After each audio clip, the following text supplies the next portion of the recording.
Bienvenue dans cette édition de Futuris consacrée aux missions que lance l'Union européenne pour répondre aux principaux défis de notre époque. 5 domaines intègrent cette initiative menée dans le cadre du programme Horizon Europe lancé en 2021. Les villes intelligentes et neutres en carbone, la santé des sols et l'alimentation, l'adaptation au changement climatique, la lutte contre le cancer et ce dont nous parlons aujourd'hui, la santé des océans, mers et eaux intérieures. Toutes ces eaux ainsi que les glaciers produisent environ la moitié de l'oxygène que nous respirons et nous fournissent 16% des protéines animales que nous consommons. Mais ces écosystèmes riches et fragiles subissent différentes menaces, le changement climatique, la pollution, la surpêche ou encore la pression touristique. Comment protéger ces environnements tout en préservant leurs valeurs socio-économiques?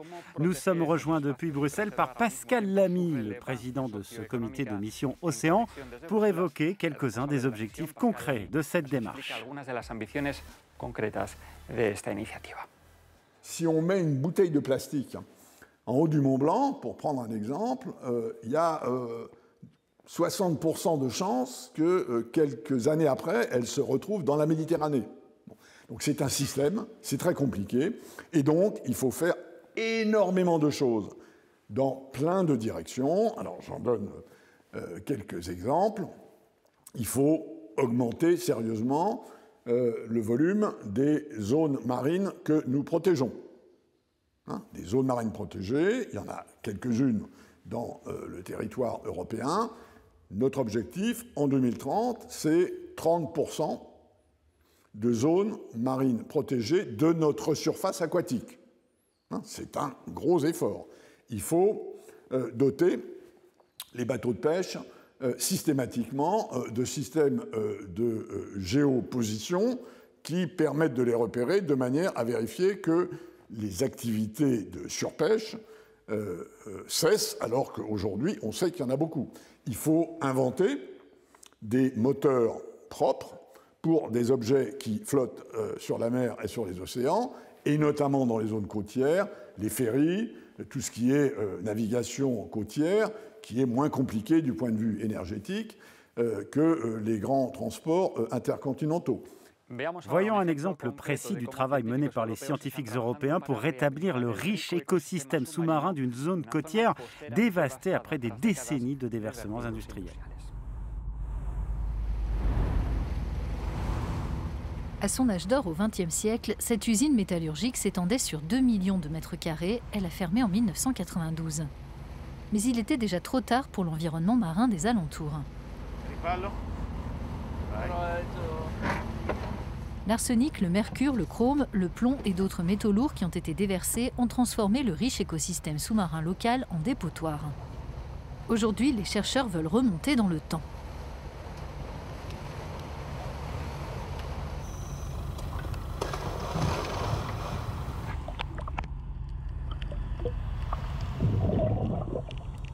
Ils créent ici des jardins sous-marins regroupant quelques-uns des habitats florissants qui avaient été presque anéantis.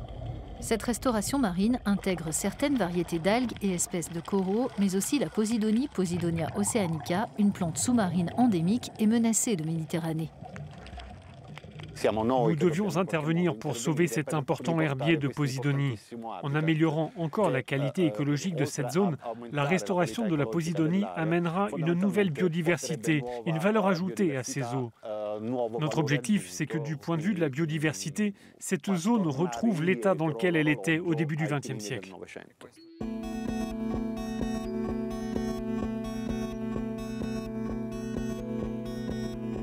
La Posidonie absorbe le CO2 et libère de l'oxygène. Elle s'épanouit à des profondeurs maximales d'environ 35 mètres.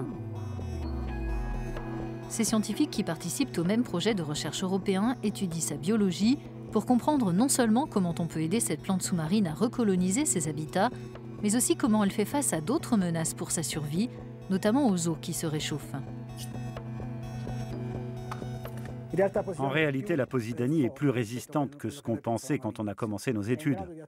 Pour assurer sa survie, la plante peut déclencher une série de mécanismes biologiques, métaboliques pour réagir à la chaleur excessive, la température de l'eau augmentant à cause du changement climatique.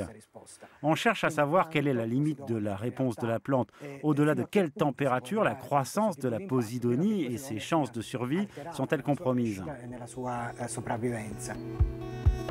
Ces travaux de recherche passent aussi par la réhabilitation d'écosystèmes marins formés par l'algue Cystozeira, qui est tout autant menacée en Méditerranée par la pollution, la pression humaine et le changement climatique. Ces scientifiques veulent évaluer l'influence des eaux plus chaudes sur le taux de reproduction de cette espèce en particulier.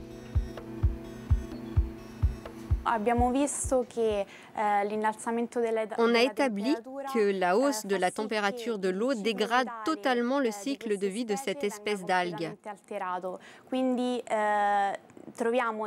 On a vu que cette algue se met en phase de reproduction à des époques où elle ne devrait pas le faire, ce qui veut dire que les jeunes pousses sont obligées de se développer à une période qui n'est pas adaptée pour elles. Et donc, elles ne réussissent pas à atteindre leur taille adulte.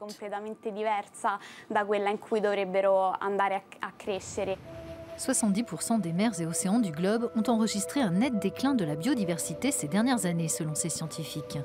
Les ressources de base d'1 milliard d'êtres humains dépendent des océans, mers et eaux intérieures.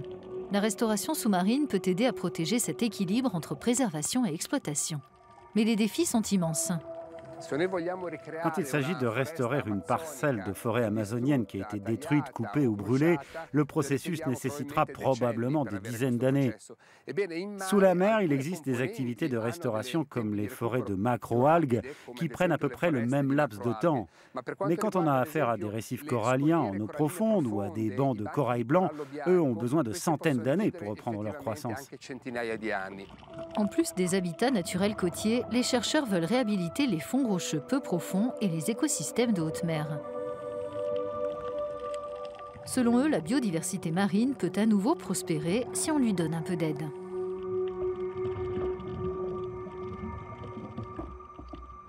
On ne pensait pas que la Posidonie, par exemple, serait capable de survivre dans cette zone, vu l'immense quantité de polluants présents dans l'eau. Mais nous avons découvert que la plante est capable de résister. Évidemment, elle ne peut pas être en aussi bonne santé que dans un lieu totalement propre. Mais elle ne se laisse pas abattre. Donc, nous sommes aujourd'hui certains que nos techniques peuvent permettre la restauration des espèces. Et comme il s'agit essentiellement de sciences fondamentales, nous continuons d'apprendre au fur et à mesure, pas à pas.